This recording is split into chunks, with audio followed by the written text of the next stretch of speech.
Bonsoir à tous. Donc les conférences qui vont suivre vont être présentées par Evolutech. Donc je vais présenter rapidement Evolutech le temps que tout le monde arrive. Comme ça, j'en profite, je fais asseoir un peu le monde. Donc je ne sais pas si vous connaissez, mais Evolutech c'est l'association de robotique de... Pourquoi c'est parti Johan? Donc c'est l'association de robotique du groupe Ionis. Donc l'EPITA, l'IPSA et Epitech. Et en général, on fait des choses un peu comme ça. Donc des robots qui font la Coupe de France de robotique. Voilà. Et ceux qui vont parler après vont vous présenter un peu les outils qu'on utilise en général pour faire la robotique. Voilà. Donc je vais laisser la parole à Johan. Bonsoir.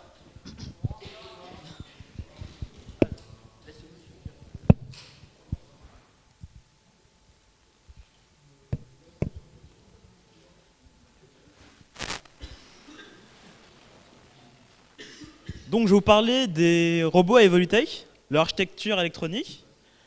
Donc comme vous avez pu voir, on a 2 robots à peu près chaque année. Donc je vais vous présenter en gros ce que font les robots, leurs différentes actions et à quoi ressemble leur circuit. Ensuite je vais rentrer beaucoup plus en détail dans leurs fonctions. Donc comme vous pouvez voir, on a beaucoup de circuits, donc ça va être fun. Donc que font nos robots plutôt. Alors comme vous pouvez voir à la coupe, il y a beaucoup d'éléments sur la table. L'année dernière on devait fermer des clapets, donc c'est ce que vous pouvez voir ici. On devait aussi déposer un tapis sur des escaliers au fond par là. Donc chaque année le règlement change. Chaque année il y a de nouvelles actions qui peuvent être vraiment compliquées à faire, donc ça nous oblige à changer notre matériel. Donc, les cartes qu'on utilise en général sont la carte d'alimentation, par là, la carte moteur, pour gérer les moteurs, une carte I/O, et enfin la Intel Edison. Voilà.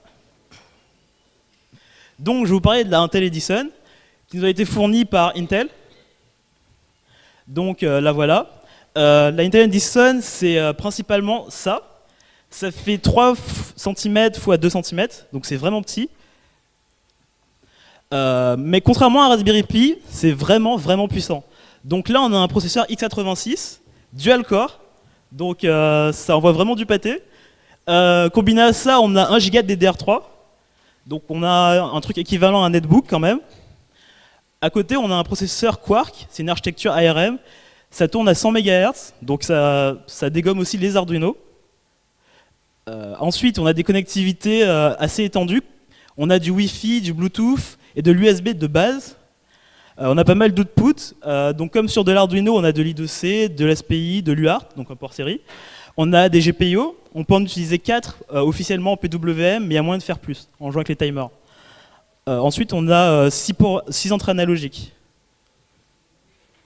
Donc, voilà à quoi ressemble l'Edison, en gros. Donc comme vous pouvez le voir, on a directement de la ROM, 4 Go de ROM par là. Donc de base, on peut faire pas mal de choses dessus, avoir directement l'OS dessus sans avoir besoin de carte mémoire par exemple. En plus de ça, on a des tensions qui sont proches d'une Raspberry Pi. Comme vous pouvez le voir, il accepte entre 3,15 et 4,5 volts. Donc niveau alimentation, on est assez tranquille, c'est vraiment de l'embarquer. Je vous parlais maintenant de la carte I/O. Donc la carte I/O se greffe sur la carte Intel Edison. La carte I/O permet d'avoir accès à tout ce qui est port, entrée-sortie, capteur. Pour nous faciliter la vie, on a mis des borniers. Résultat, on peut se brancher très facilement pour pouvoir tester très vite. On a un port RS232 mais en taille normale. Donc c'est du standard, ça se branche facilement, on en trouve facilement en commerce. On a 4 relais extrêmement puissants. On peut contrôler des électroaimants par exemple avec ces relais. Enfin, on a énormément de LED, mais vraiment c'est pire qu'un sapin de Noël. Donc niveau debugging, on est tranquille. Maintenant, je vais vous parler de la carte d'alimentation parce que maintenant il faut alimenter tout ça. Donc là voilà. Alors la carte d'alimentation peut fournir du 5 volts à 1 ampère, du 10 volts 6 ampères, du 15 volts 6 ampères. Donc le 10 volts et le 15 volts, c'est grâce à des step down.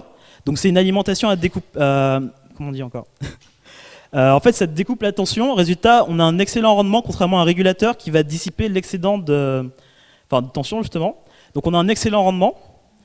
Enfin, on a 4 ports USB pour permettre de partager la puissance, justement, avec tout ce qui est 5 volts, comme la Dynamixel qui va vous être présentée après.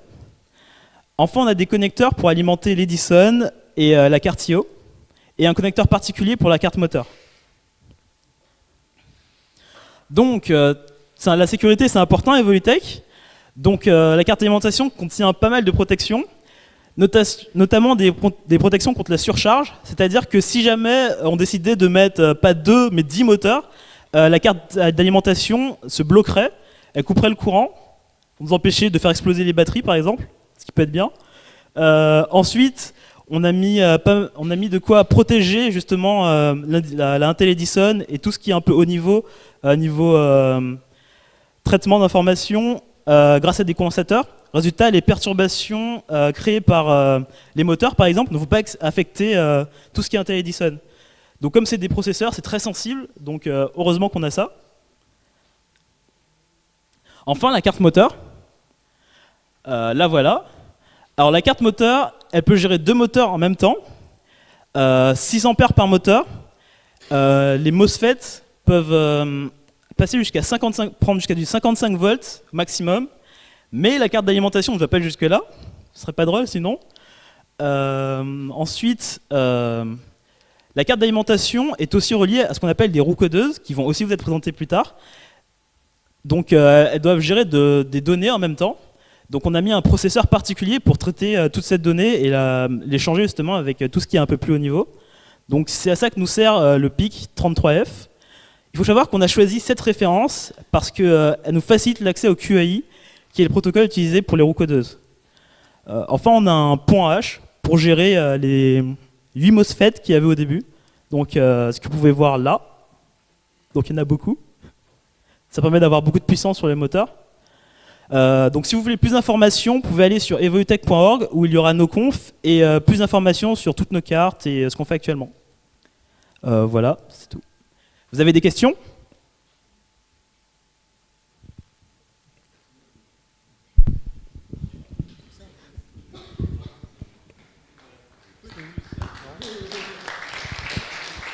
Merci.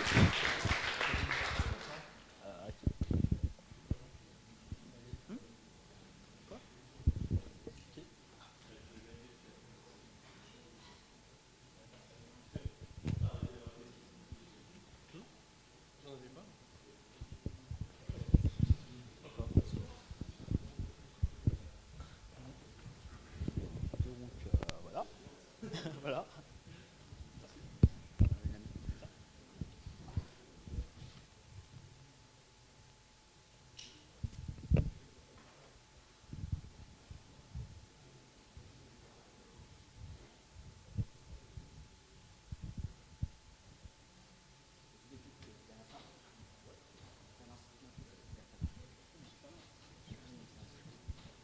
Bonsoir, je vais vous parler des AX12 et comment on les utilise dans nos robots.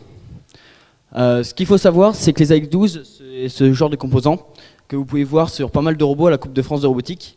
Alors quand on fait un robot, c'est bien d'avoir une carte d'alimentation, une carte mère pour faire tous nos calculs, mais derrière il faut pouvoir faire des actionneurs pour faire les différents objectifs qu'on nous demande à la coupe, souvent de la manipulation d'objets ou du déplacement. Donc les AX12 ne sont pas forcément des moteurs. Les moteurs, on les alimente avec une énergie électrique et ils vont tourner selon la tension qu'ils ont à leur borne.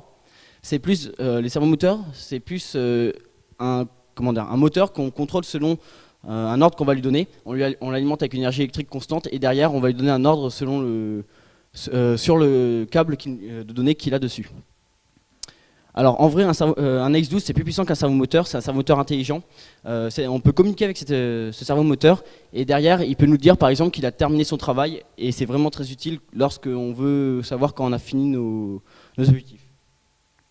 Alors les avantages des AX12 c'est que derrière on a un bon couple, environ 50% plus puissant qu'un servomoteur classique. On ne doit utiliser qu'un seul port pour connecter tous nos AX12 à la différence d'un servomoteur où on doit connecter chaque servomoteur sur un port différent. On a une bonne vitesse de rotation, on a 2 modes de fonctionnement que je parlerai plus tard, et on peut accéder à certaines données qui sont stockées sur la X12 et pouvoir gérer certains paramètres qui peuvent être importants. Donc ça c'est l'arrière de la X12. Concrètement, on a 2 ports, c'est les mêmes, ils sont connectés entre eux. Et dessus, vous avez donc un port qui sert à connecter à terre, un port pour la tension, enfin le plus, et un port de données. Ce qui nous intéresse le plus sur les AX12, c'est ceci. Ça veut dire ces différents registres qu'on peut trouver dessus.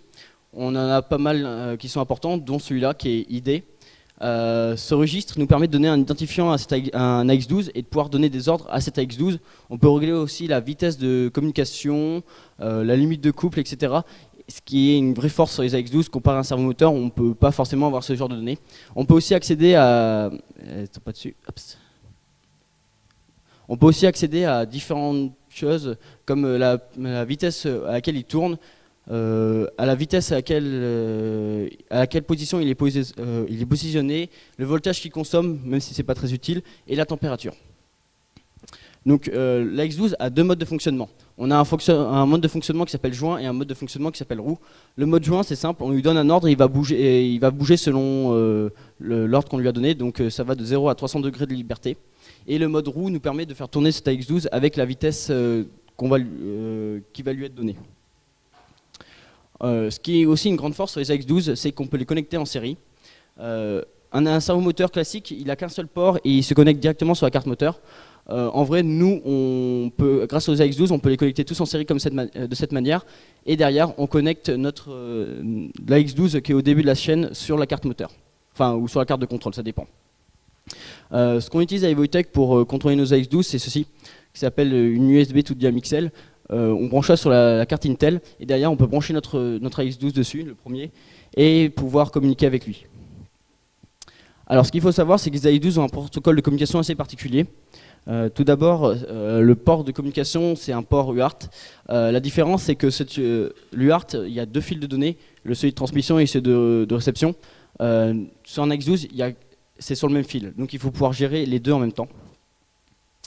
Mais ce qui est important, c'est de savoir que ce protocole fonctionne un peu de cette manière. On peut envoyer un paquet d'instructions sur la chaîne des AX12. Et derrière, chaque AX12 qui aura reçu son ordre va répondre avec un paquet, avec un temps qui peut être modifié à notre guise. Donc chaque instruction se passe un peu comme ça. On a 2 octets pour dire qu'il y a un ordre qui arrive. On donne l'identifiant de l'AX12, ce qui nous permettra de commander l'AX12 précis qu'on veut utiliser. On a la longueur du paquet, on a l'instruction et certains paramètres. Ce qu'il faut savoir, c'est que les identifiés des AX12 vont de 0 à 255. Et l'ID 255 nous permet de commander tous les AX12 en même temps. Après, on a le paquet de statut qui est renvoyé automatiquement par l'AX12 qui fait l'ordre. Il va envoyer son ID. Et s'il y a une erreur, le code de l'erreur et les différents paramètres pour l'erreur s'il a rencontré une erreur durant son fonctionnement. Alors pour utiliser les AX12, il y a plusieurs moyens. Il y a plusieurs bibliothèques qui existent dans différents langages, Arduino, Python, C, C++. Ça c'est un exemple en Arduino qui est tout simple. On apporte la bibliothèque, on définit notre AX12, on commence la communication série avec lui et on peut lui donner des informations comme ça. Donc écrire une info dans le registre, je veux que tu ailles à cette position 1023 et aller à 512 après. Voilà. Alors nous à Evoitech, sur nos robots, on utilise une bibliothèque principale qui est la DMXL, donc la librairie DMXL, enfin bibliothèque DMXL, qui a été faite par nos soins. Elle nous permet de communiquer avec tous les composants DMXL qu'on peut avoir dans nos robots, donc les différents modèles. Elle est faite pour être utilisée sur Linux et d'utiliser la USB to DMXL. Voilà. Si vous avez des questions.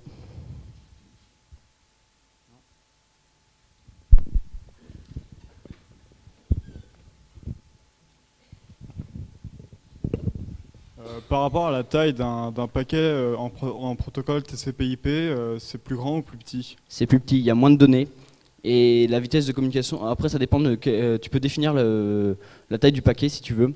Et après ça dépend du nombre de paramètres que tu vas passer dans tes instructions ou tes erreurs et la vitesse à laquelle tu vas communiquer. Et le débit, il est à combien? Le débit, entre les 2 paquets, tu es à 160 microsecondes. Tu peux le régler encore plus bas ou plus haut si tu veux. Ça dépend comment tu veux le faire. D'accord. Et le temps entre chaque paquet, il est 160 microsecondes. Ouais, mais est-ce qu'elle est nécessaire ou pas? En vrai, oui, puisque comme tu n'as qu'un seul port pour communiquer avec lui, donc tu n'as qu'un seul câble, donc le câble de transmission et le câble de réception, tu peux pas lire les deux en même temps, donc tu es obligé de laisser un temps entre les deux pour pouvoir lire. Mais derrière, tu peux balancer plusieurs instructions en même temps, et la Exos qui sera concernée fera l'instruction et il répondra. Après, il faut que tu gères selon la vitesse à laquelle tu gères ta communication. Ok.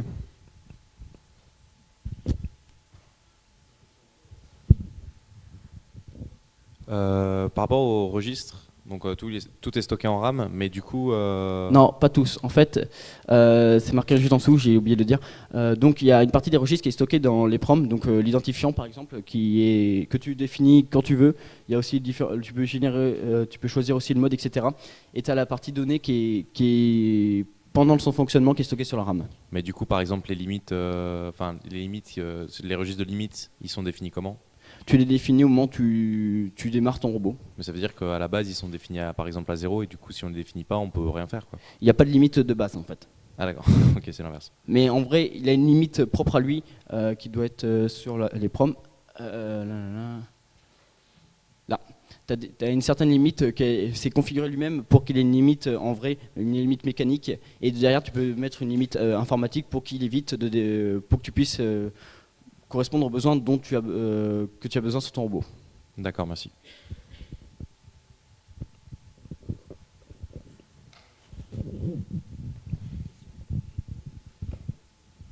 Merci.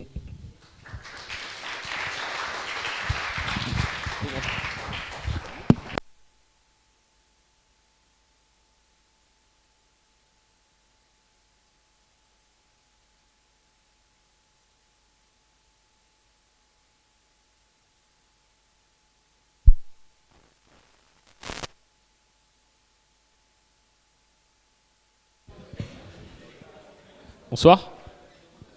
On va commencer. Alors ça va être une courte présentation d'évitement. À Evolutech, on participe à la Coupe de France de robotique. Et donc pourquoi on va parler d'évitement? Tout simplement parce que c'est un prérequis obligatoire pour participer à la Coupe. Donc je vous ai mis un extrait du règlement. Les slides partent un peu. Ok. Donc vous devez avoir un système d'évitement d'obstacles, que ça soit sur le robot principal ou le secondaire, donc pour éviter d'endommager les robots, etc. Donc comme je suis pas sûr que vous ayez une idée de ce qu'est un match en Coupe de France, donc je vais vous mettre une petite vidéo.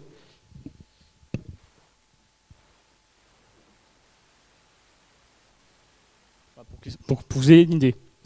Donc vous avez une aire de jeu donc de 3 mètres par 2 mètres. Donc vous avez des robots qui évoluent et les collisions sont interdites. Donc vous ne devez pas avoir de contact entre les robots. Donc vous voyez que mine de rien, l'aire de jeu est assez restreinte. Et vous voyez que là on se retrouve, on a 4 robots qui évoluent sur le terrain. Voilà, donc au niveau de ce qu'il faut faire, c'est des éléments de jeu. Ici, faire des tours, ça rapporte des points. Monter sur les marches, ça rapporte des points. Donc ici, vous avez 2 robots par équipe qui s'affrontent et le but, c'est justement de ne pas rentrer en collision parce que si on rentre en collision, c'est forfait pour nous.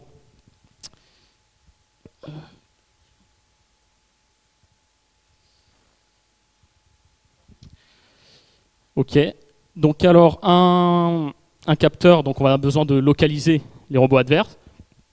Et donc un capteur de base qu'on utilise, ça va être un capteur de proximité. Donc nous on utilise capteur infrarouge. Donc là on a la référence qu'on utilise à Evolutech. Donc c'est bien pour de l'arrêt d'urgence. Vous avez une courte portée, c'est quelque chose qui coûte pas très cher, qui est assez simple à mettre en place. Et globalement avec ça, vous savez que vous avez quelque chose devant vous. Et si vous avez quelque chose devant vous, bah, c'est sûrement un robot adverse. On n'a pas plus d'infos que ça avec ça. Mais c'est déjà une première étape. Et c'est ce qu'on utilise. Vous avez peut-être vu dans la vidéo le robot secondaire. Et donc c'est ce qu'on a utilisé pour le robot secondaire à la coupe l'année dernière. Et donc là, vous avez les 2 Sharp qui vont permettre, si jamais il y a un obstacle qui coupe l'infrarouge, de faire remonter l'information et de savoir que bon, il faut peut-être s'arrêter. Donc là, on a un arrêt simple. On a autre chose de prévu dans le règlement pour nous faciliter la tâche au niveau de la localisation des adversaires. Donc vous avez notamment le fait que les équipes peuvent utiliser des balises autour de la zone de jeu, de l'aire de jeu, pour détecter les robots adverses, justement en ce sens-là. Et vous pouvez aussi placer des balises sur les robots adverses eux-mêmes. Donc voilà l'aire de jeu. Donc les mâts que vous avez ici, c'est là les emplacements où on va pouvoir placer une balise. Donc vous en avez 3 pour chaque équipe. Ce qu'il y a d'ultra intéressant dans le règlement avec ce système de balise, c'est que toutes les équipes doivent avoir un mât. Donc toutes les équipes doivent avoir un support de balise pour respecter le règlement et donc pour pouvoir autoriser d'autres équipes à poser leur balise à exactement cette hauteur. Et c'est à la même hauteur que les mâts de balise fixes de l'aire de jeu. Du coup, en gros, vous avez un plan sur lequel vous serez toujours, qui aura des balises. Donc vous avez un plan, et ce qu'on va faire, c'est utiliser un balayage laser. Le balayage laser, donc contrairement au Sharp, c'est beaucoup plus évolué. Le Sharp, on va dire, c'est un peu moins d'une vingtaine d'euros. Là, on a quelque chose comme de l'ordre de 1000 euros, voire plus, pour certains modèles. Et là, vous avez un balayage laser à 240 degrés. Donc vous balayez vraiment comme vous voulez la zone de jeu. Ça a une portée de 4 mètres, ça tombe bien, la table en fait 3 maximum. Et bon, au niveau de temps de scan, vous êtes à 100 millisecondes, donc c'est OK. Et puis c'est plutôt compact et on arrive à mettre ça dans une balise. Alors voilà notre balise qu'on utilise, qu'on va mettre sur les bords, sur un des bords ici. Alors, ce qui est vraiment bien avec, on utilise, je vais appeler ça Okuyo, en fait c'est la marque de ce télémètre laser. Ce qui est bien, c'est qu'il a besoin, ce modèle-là, il consomme vraiment pas beaucoup, et donc on a fait un test, on a pris une Raspberry qui traînait, on a branché, et il se trouve que ça tient, ça peut être alimenté uniquement avec une Raspberry. La Raspberry aussi, elle a son dongle Wi-Fi à alimenter, et avec une petite batterie externe pour recharger son smartphone, etc., on arrive à faire tourner le laser et que ça fonctionne correctement. Alors, il faut savoir, vous aurez une présentation après sur comment on interagit au niveau des différents capteurs. En gros, ici, cette balise, elle va être autonome, donc elle est sans fil. Tout ce qu'on va faire, c'est à partir du moment où on va l'allumer, donc on a le code, on a configuré la Raspberry avec le bon code qu'il faut pour aller transmettre en Wi-Fi des points au robot. Donc vous avez des services qui sont connectés, qui peuvent communiquer entre eux, et le service d'IA, donc il va donner les commandes au robot, aller vers tel objectif, attention, vaut mieux que tu n'ailles pas dans cette zone parce que actuellement je détecte que l'Okuyo me dit qu'il y a des robots là-bas. C'est fait en Wi-Fi, donc on a la balise qui, une fois allumée, va retourner la position des robots. Donc là, vous avez une petite photo de comment ça se passe. Donc ici sur un des coins de l'aire de jeu. Donc vous avez donc ça va balayer, hein. Ça va balayer à cette hauteur tous les points. Donc on va filtrer les points qui sont en dehors de la table, qui sont pas assez proches. À partir du moment où on va avoir des points détectés qui se trouvent sur la table, on saura que c'est probablement un robot adverse. Parce qu'on a mis, on aura ici, alors ici c'est un robot en bois pour l'homologation, mais voilà, ici ça va représenter la petite balise qu'on va simplement poser le robot, qui va juste nous servir à combler la hauteur. Et donc vous avez le laser qui va se réfléchir ici. Et donc on va pouvoir savoir qu'on a un robot à cette position-là. Alors, un petit peu pour vous parler un peu comment ça pourrait se programmer, comment on peut programmer sur un laser comme ça. C'est vraiment out of the box. Vraiment, le Lokuyo est une simple connexion USB que vous branchez à votre ordinateur ici, à notre Raspberry. Et donc sous Linux, vous allez le voir qu'il va être attaché à un port série. Vous avez une lib qui est fournie par le constructeur, donc qui implémente le protocole, etc. Et donc nous, on a juste à utiliser la bibliothèque, à spécifier le port qui va bien. Et puis vraiment, c'est tout simple pour demander un scan, avoir un balayage. Ça va être cette fonction-là, receive data. Donc voilà, avant on s'initialise, on se connecte, il y a d'autres méthodes, mais bon. C'est juste pour montrer que l'idée, c'est juste c'est une bibliothèque en C, il n'y a rien d'extraordinaire. Et à partir de là, donc dans votre buffer ici, vous allez avoir les points. Donc en fait, ça va représenter les distances. Et l'index dans le buffer va représenter la coordonnée à laquelle vous détectez votre point. Alors, une petite photo, c'est un peu sombre. Mais ce que ça donne, au final, ça se fait très bien. On n'a vraiment pas de...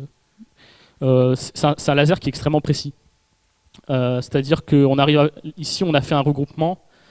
Donc, sur la table, ce qu'il faut voir, c'est qu'à la hauteur du laser, vous avez ici, là, le laser va se réfléchir, ici et ici.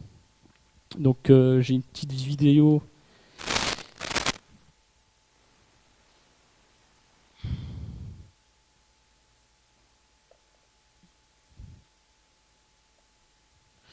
Donc voilà, vous voyez le Lokuyo.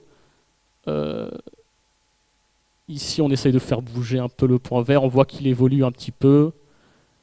Voilà, c'est pas terrible, mais vous avez l'idée. On arrive à voir vraiment avec ces systèmes-là, on arrive à avoir une localisation des adversaires vraiment précise. Et donc après, il ne reste plus qu'à envoyer ça. Communiquer ça aux autres services qui s'occupent de gérer les trajectoires du robot, les actions qu'il va faire. Et il aura comme information que à cette coordonnée XY, on a un robot. Et donc il faudrait mieux éviter cette zone pour éviter d'entrer en collision. Voilà, donc c'est tout pour cette présentation. Si vous avez des questions, n'hésitez pas. Et puis, ouais.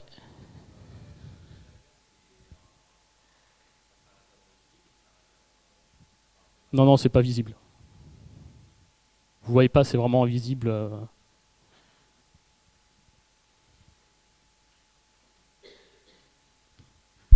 Ouais.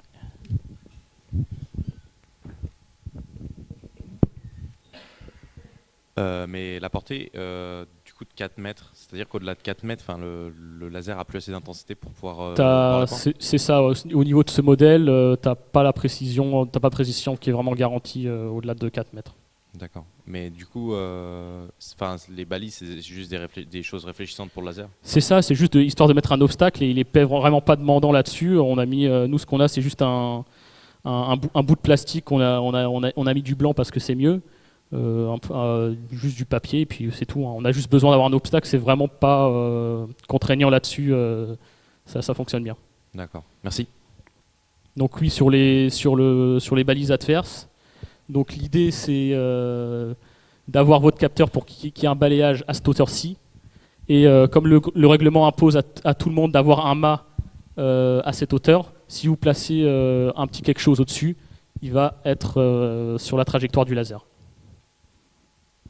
Donc c'est vraiment le règlement qui nous permet d'avoir ça. Ok, merci.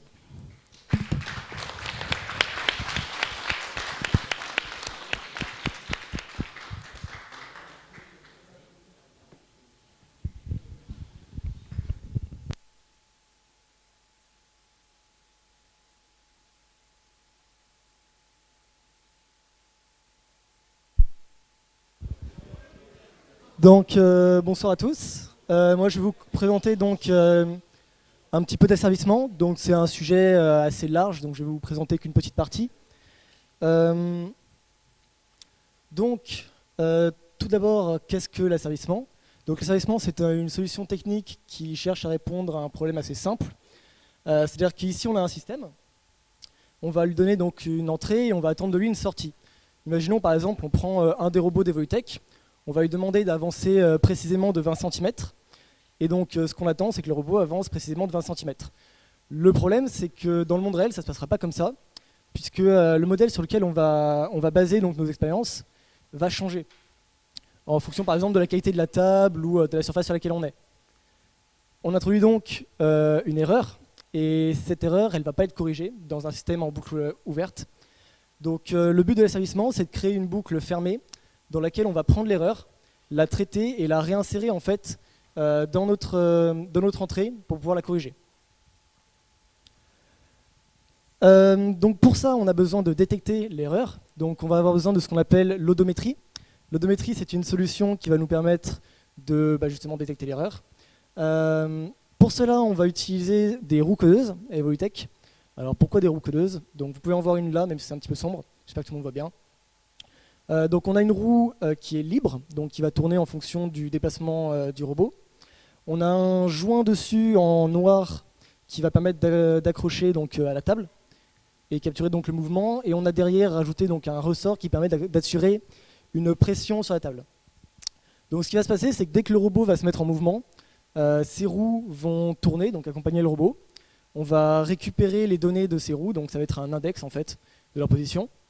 Et à partir de là, on va en déduire donc l'erreur qu'il reste par rapport à la consigne qu'on aura fixée au robot. Alors pour cela, on va utiliser donc des PID. Donc tout d'abord, qu'est-ce que les PID? Donc c'est la méthode qu'on va utiliser pour réinsérer l'erreur dans notre système. Donc PID, c'est une méthode qui va utiliser donc l'erreur. On va tout d'abord utiliser P pour produit. Donc on va appliquer un coefficient Kp à notre erreur en fonction du temps et la réinsérer donc sous forme de commande. On va ensuite intégrer l'erreur et la réinsérer et dériver l'erreur et la réinsérer. Donc là, une formule assez simple, ce serait simplement d'additionner la multiplication des coefficients et de l'erreur, donc l'erreur puis l'erreur dérivée et l'erreur intégrée, et le réintégrer dans la commande d'entrée. Donc maintenant, je vais vous parler un petit peu de ce qu'on utilise nous à Evolutech. On utilise deux algorithmes PID, un en rotation et un en translation. Donc on va l'utiliser comme ça. On a deux commandes pour chacun des moteurs. On va ajouter donc la commande en translation, puisqu'elle va être active dans le même sens sur les deux moteurs. Et on va soustraire sur le premier la commande en rotation et additionner sur le second la commande en rotation, puisque il faut tourner. Voilà, donc on voit donc les deux dernières lignes de code qui vont set donc les variateurs de vitesse au niveau des moteurs pour correspondre aux commandes. Donc on utilisait jusqu'à il y a un petit moment une équation assez simple où il suffisait d'additionner donc ces coefficients.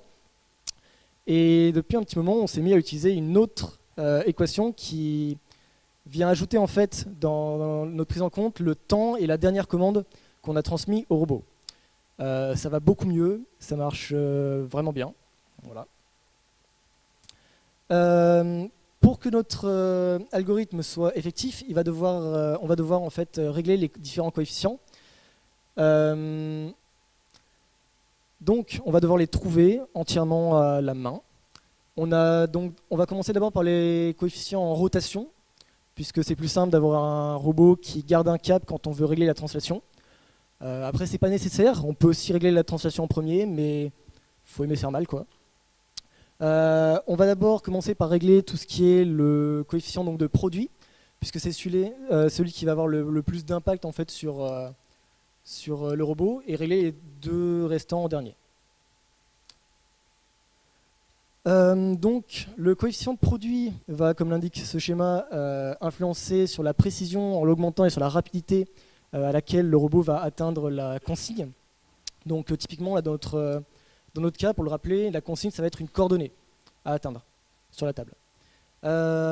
Donc le premier coefficient qu'on va régler, j'ai dit, serait le produit, puisqu'on va gagner en précision et en rapidité, mais c'est lui aussi qui va causer donc, les effets d'oscillation, donc on va perdre en stabilité. On va ensuite corriger donc ce problème de stabilité en réglant le coefficient donc, de dérivée. Et enfin, on va ajuster la précision en réglant le coefficient d'intégration. Trouver les coefficients à la main, c'est amusant 5 minutes, mais au bout d'un moment, ça fait chier, tout simplement. Donc on va développer des outils qui vont nous permettre de les trouver beaucoup plus facilement. Donc ces outils ils vont devoir répondre à une certaine problématique. Ils vont devoir nous permettre de régler donc, ces différents coefficients en temps réel.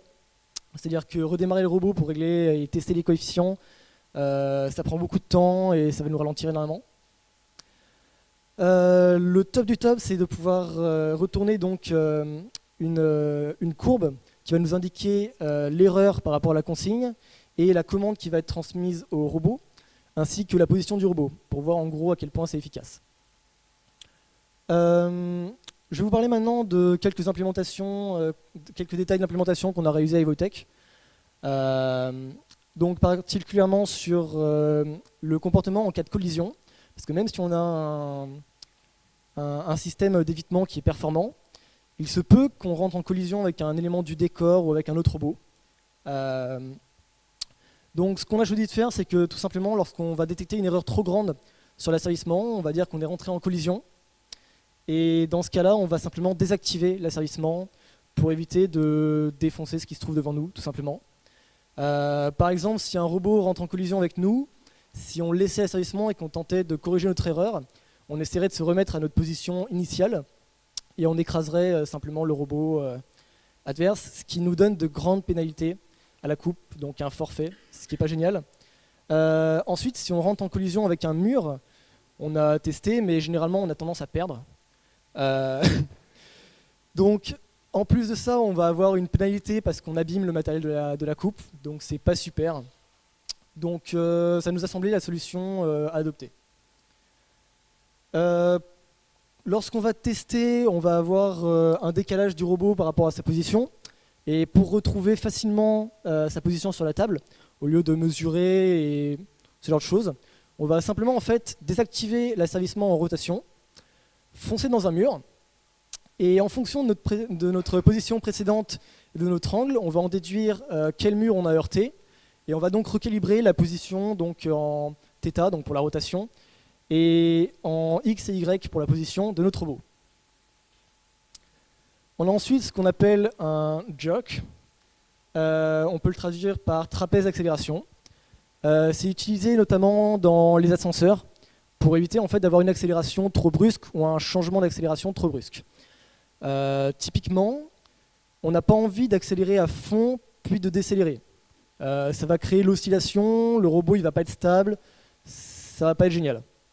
Donc ce qu'on fait, c'est qu'on va avoir une phase où on va donc augmenter notre accélération, donc c'est la première phase, jusqu'à l'accélération de croisière ou jusqu'à ce qu'il faille décélérer. On aura ensuite une phase où on va plus toucher l'accélération, ça va être notre accélération de croisière, la deuxième phase. Pendant la troisième phase, on va enlever de l'accélération pour rentrer en vitesse constante, notre vitesse de croisière donc. Pendant une quatrième phase, on n'y touche pas. La cinquième phase, on va amorcer donc la décélération pour ne pas dépasser en fait le but. Et donc ça marche pareil pour la sixième et la septième. On va ensuite rentrer en phase donc d'accélération constante, puis en décélération pour atteindre notre objectif. Donc voilà, ça nous permet par exemple de régler les différents coefficients de ce trapèze d'accélération, notamment la vitesse maximale à atteindre en rotation et en translation, l'accélération et la décélération, et voilà. Si vous êtes curieux d'en apprendre un petit peu plus, vu que c'était une conférence assez courte sur notre asservissement, vous pouvez trouver donc notre documentation sur notre site et pas mal de trucs de ce qu'on fait. Voilà, merci. Est-ce qu'il y a des questions ?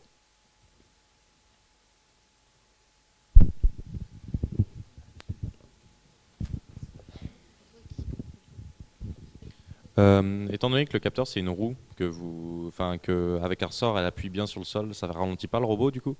Non, justement, si jamais ça avait été une roue qui n'était pas libre, Ça aurait pas mal ralenti le robot et ça aurait pu fausser donc justement son déplacement. Mais là on a mis justement un ressort qui permet d'appuyer juste assez en fait. C'est-à-dire que ça va pas le freiner, en gros. C'est une roue libre, donc si tu veux, Oui, c'est mais sur un roulement, il y a quand même les roulements qui vont ralentir un peu le robot, non? c'est vraiment négligeable en fait. D'accord. Et comme on prend en compte en fait l'erreur, ça va pas fausser l'erreur qu'on capte, et du coup on va la corriger quoi qu'il arrive. Ah, d'accord. Donc en fait, vous corrigez même l'erreur due au ralentissement Voilà. des roulements. D'accord. Je suis pas sûr de l'avoir précisé, donc je le précise maintenant, mais le coefficient donc en produit va tout simplement multiplier l'erreur par ce coefficient. Il va donc servir à l'amplifier pour pouvoir la corriger. La dérivée va permettre en fait de travailler à l'encontre du déplacement, donc c'est ça qui va assurer le freinage. Et on a le dernier, l'intégrale, qui va intégrer en fait l'erreur à l'infini afin de pouvoir donc la corriger même si l'erreur est minime. Il n'est pas nécessaire d'utiliser les 3 coefficients, on peut se contenter de 2 ou d'un seul, mais on a décidé d'utiliser les 3 parce que c'est plus précis. Voilà. D'accord, merci.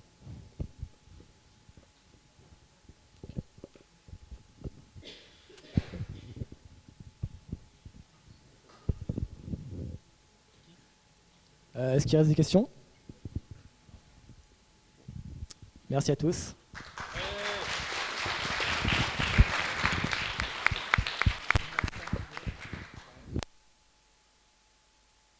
Un, deux, test. Ok.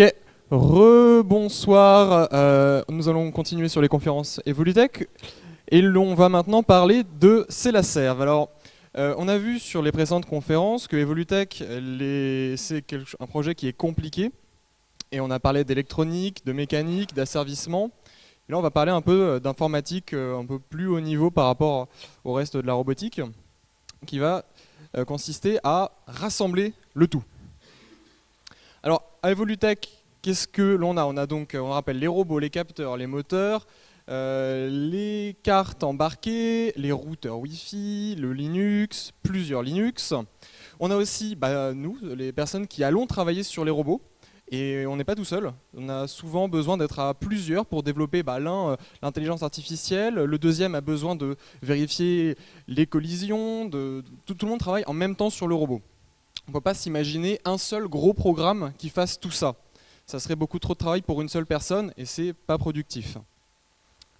Donc on a, il y a maintenant 3 ans, réfléchi, on s'est posé, parce qu'avant CELASERV que je vais vous présenter, c'était ça, c'était un gros programme C# qui tournait sur une carte sous Windows CE.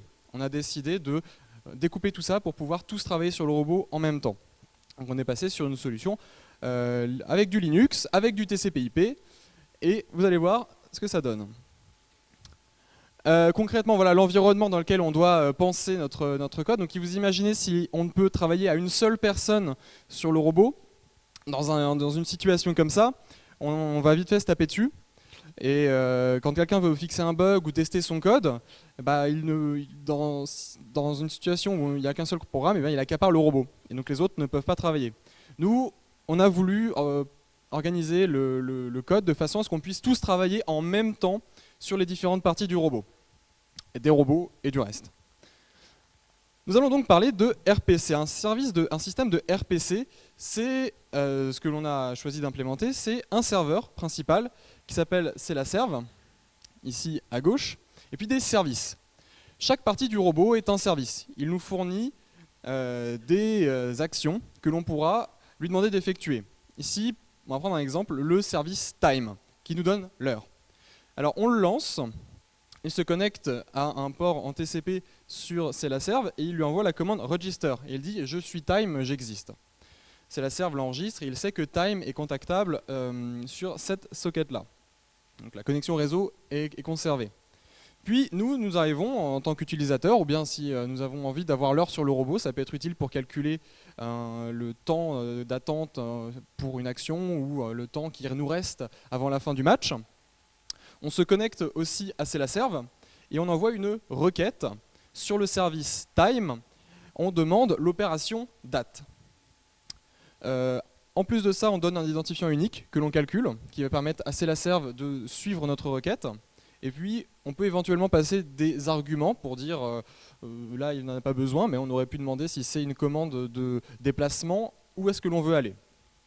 On l'envoie directement à CelaServe. CelaServe voit que l'on essaye de contacter le service time, donc il reroute notre requête au service time. Il lui renvoie simplement, il la recopie dans sa socket.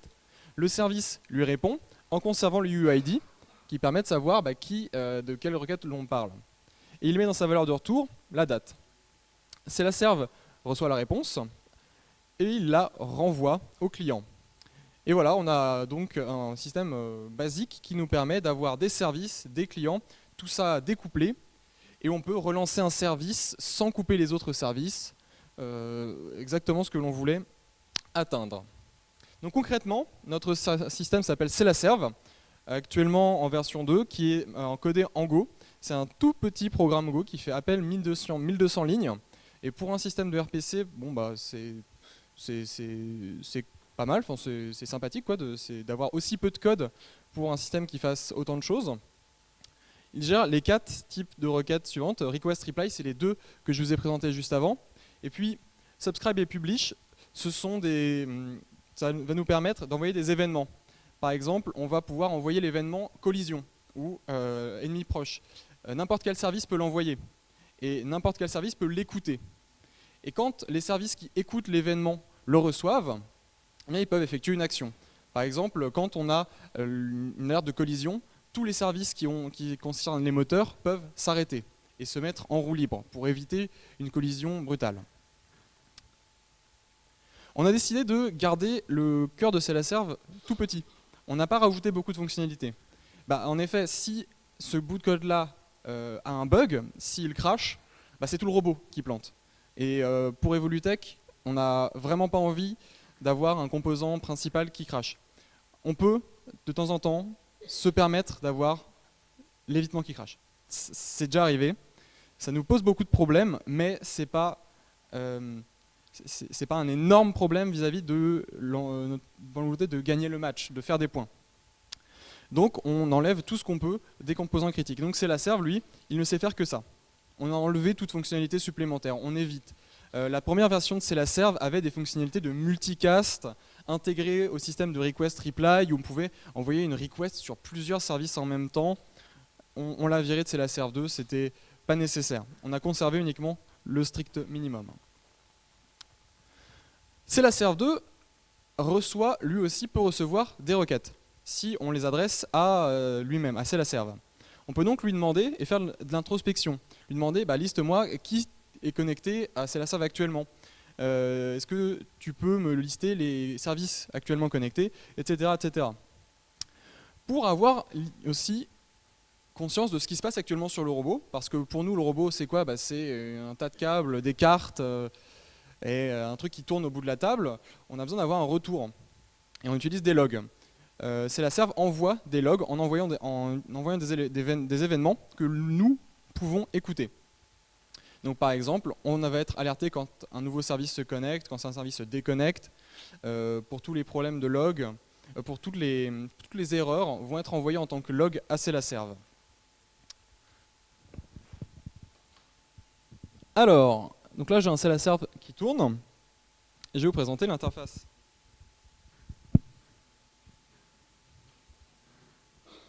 Une interface web qui tourne à côté.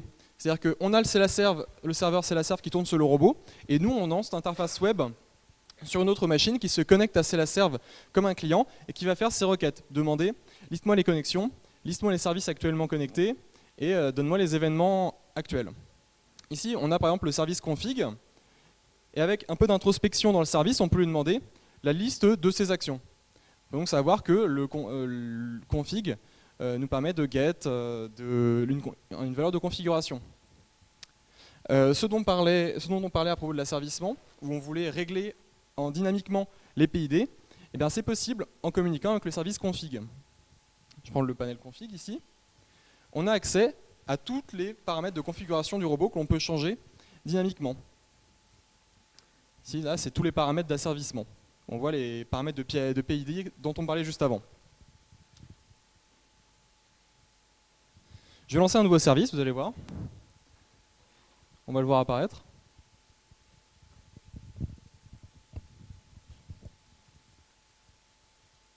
on voit rien, mais c'est pas grave. Je lance le service de la date dont on parlait juste avant.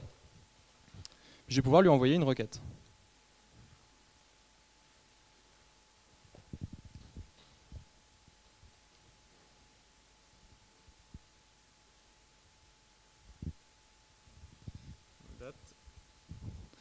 Je lui demande time et on a la réponse. Donc tout ça se passe sur là je l'ai lancé sur ma machine, mais ça peut se passer sur le robot. Et en vrai, en match, on a tous les services d'évitement, de gestion de la carte moteur, de gestion des 2 robots qui tournent et avec qui on peut communiquer.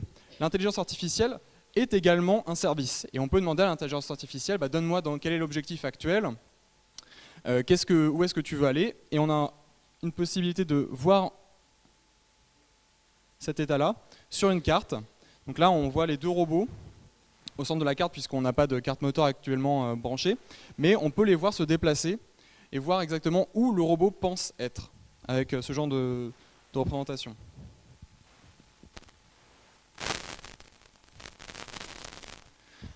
Qu'est-ce que c'est un service? Bon, là, on a par exemple une implémentation en Python, avec la bibliothèque Python CelaServe 2. Donc on déclare simplement une classe, et ensuite, on a de coder, de préconfigurer tous les paramètres de quel est le serveur à utiliser, quel est le port, puisqu'on a Evolutech, on a notre propre bibliothèque, donc tout est préconfiguré. On a juste à le lancer, et c'est bon, on peut faire time, exactement le code que je vous ai montré, c'est celui-là. Le service date.time, il est là. On a aussi pour certains cas besoin de plus de performance, et on n'a pas envie d'utiliser Python, donc on a une deuxième bibliothèque qui est CPP CelaServe, qui est une bibliothèque C++ 11 qui nous permet de coder des services CelaServe.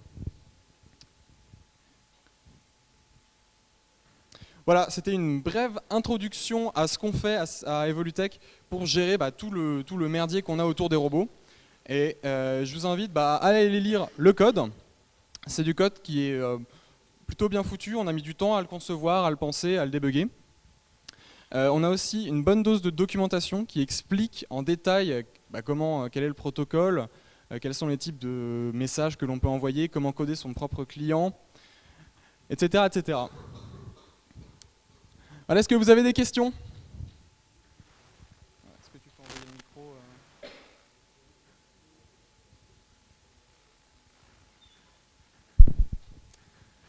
Oui, alors tu avais dit que pendant les compétitions, tu pouvais communiquer avec ton robot via CelaServe. Est-ce qu'il y a de l'anti-triche lors des compétitions? Alors oui, en fait, on n'est pas censé pouvoir le faire. Manifestement, nous, étant donné qu'on utilise TCP/IP, qu'on a des routeurs Wi-Fi partout, ok, on peut se déconnecter des réseaux Wi-Fi, mais le plus simple, c'est qu'on pose nos laptops par terre. Donc on préconfigure le robot avant de faire le match. Puis on pose tout par terre et on utilise uniquement la tirette, donc c'est juste un fil qu'on tire pour démarrer le match. À part ça, on n'a pas le droit d'avoir une interaction électronique avec le robot pendant le match. Ce qui se passe, c'est que nous, on a un système de log, donc tout ce qui se passe sur le robot est logué. Toutes les requêtes vont être enregistrées et on peut voir dans l'interface, en haut à gauche, en haut à droite, on a le log session qui vont nous permettre de savoir, d'enregistrer qu'on est en train de jouer tel match. Donc avant le début du match, on change de log session. On dit je fais le match de Evolutech contre un autre robot. Et puis tous les logs vont être enregistrés dans ce fichier-là. Ça nous permet, si jamais il y a un crash, de réouvrir ce fichier de log et de savoir exactement c'est après avoir fait telle action que tel service a crashé. Et même pour débugger, c'est assez utile.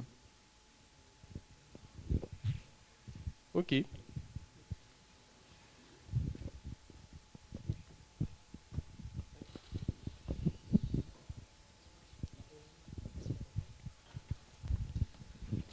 C'est une question plus générale, mais les autres robots lesquels vous battez, ils ont une stack plus ou moins qui ressemble à la vôtre, ou c'est un truc complètement différent? Alors il y a de tout. On a croisé des robots qui ont une stack similaire, avec un système de RPC complètement similaire, avec exactement les mêmes cas de primitives, request, reply, subtract, publish. Donc on n'est pas les seuls à avoir un système complètement custom, mais certains autres robots sont beaucoup moins artisanaux, ils sont plus conventionnels, donc ils ont un programme monolithique, et puis il y a le développeur de l'équipe qui va s'en charger Le problème c'est que là on est en gros à Epita et on aime bien tous coder, donc on a un peu tous envie de participer au code du robot, ce qui nous force à avoir ce genre de système. Mais le problème avec un RPC comme cela, c'est principalement la latence. C'est-à-dire que pour peu qu'on soit en Wi-Fi, on a minimum 4 millisecondes. 4 millisecondes, c'est la latence de base qu'on a en Wi-Fi. Donc entre deux robots, on aura forcément 4 millisecondes entre l'IA et un ordre, entre l'exécution de l'ordre. Mais pour tout ce qui est en local, sur le robot, par exemple évitement, commande des moteurs, la latence est tellement faible par rapport aux contraintes physiques que l'on a d'effectuer l'action de lancer les moteurs que c'est presque négligeable. On pourrait l'améliorer, mais pour l'instant on n'en a pas vu la nécessité.